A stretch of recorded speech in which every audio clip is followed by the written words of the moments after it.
চিপাঝাৰৰ এজন যুৱ খেতিয়ক পিংকু শৰ্মা। পিংকু শৰ্মা হৈ পৰিছে হাজাৰ হাজাৰ নিবনুৱাৰ বাবে আদৰ্শস্বৰূপ।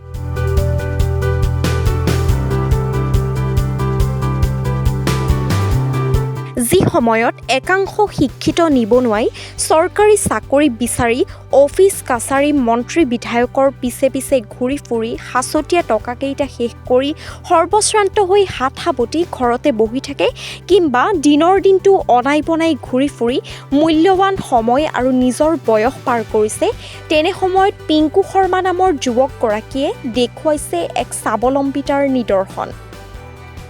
চিপাঝাৰৰ ব্যাসপাৰা গাঁও পঞ্চায়তৰ অন্তৰ্গত দুৱৰীপাৰা গাঁৱৰ নিবাসী পিংকু শৰ্মা। 4জনীয়া পৰিয়ালটো চলাই নিবলৈ অসুবিধা হোৱাত নিজৰ সুস্থ চিন্তাৰে ৰবি শস্যৰ খেতিত লাগি পৰিছে যুৱকজন। 2000 চনৰ পৰা ধাৰাবাহিকভাৱে ঘৰৰ সমীপতে থকা 4 কঠা মাটিত ঘৰত উৎপন্ন কৰা জৈৱিক সাৰ প্ৰয়োগ কৰি খেতি কৰি আহিছে পিংকু শৰ্মাই।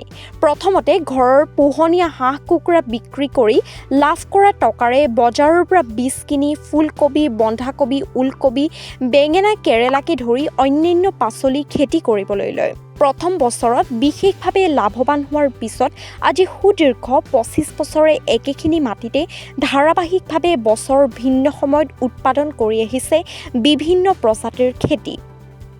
উৎপাদিত ফচলসমূহ বজাৰ চকত বিক্ৰী কৰি প্ৰতিটো বছৰতে লাভৱান হৈ আহিছে পিংকু। দিনৰ কোনো সময়তে দৰকাৰী কামৰ বাহিৰে অবাবত সময় অপচয় নকৰা পিংকু শৰ্মাই চিপাঝাৰ কৃষি বিভাগৰ পৰা লাভ কৰা নাই কোনো সাহায্য। পানীৰ বাবে মেচিনৰ প্ৰয়োজন যদিও বিভাগৰ পৰা এতিয়ালৈকে মেচিন পাবলৈও সক্ষম হোৱা নাই যুৱকজনে। আন 10জন নিবনুৱাৰ বাবে আদৰ্শস্বৰূপ পিংকু শৰ্মাক চৰকাৰৰ কৃষি বিভাগে যদি অলপ সহায় কৰে তেনেহ'লে তেওঁ বেছিকৈ খেতি কৰি সফল হ'ব পাৰিব বুলি আশা কৰিব পাৰি। পিংকু শৰ্মা, দুৱৰীপাৰা। আপোনাৰ কিমান মাটিৰ অভিজ্ঞতা?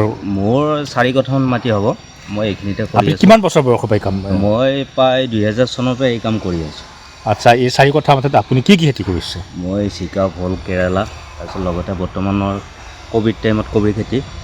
ইয়াৰ যিটো শস্যৰ বীজ, এই বীজটো ক'ৰ পৰা আনে আপুনি? মই খাৰবেটীয়াৰ পৰা আনো, বদলগুৰিৰ পৰাও আনো, মংগলৰ পৰাও আনো।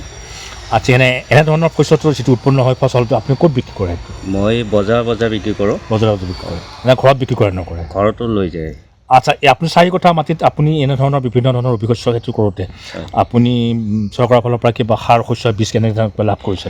নাই, বৰ্তমান একো পোৱা নাই। এনে কিবা কেতিয়া বিচাৰিছিল নেকি বোলে সাৰ? এনেই ধৰক আজি 15 বছৰমান আগত বাৰু নাই পোৱা বুলি ক'লেও ভুল হ'ব। 15 বছৰমান আগত অকণমান পাইছিলোঁ, বেলেগ পোৱা নাই। এই ক'বা ইউৰিয়া, ছুপাৰ এনেকুৱা পাইছিলোঁ আৰু লগতে স্প্ৰে মেচিন এটা পাইছিলোঁ।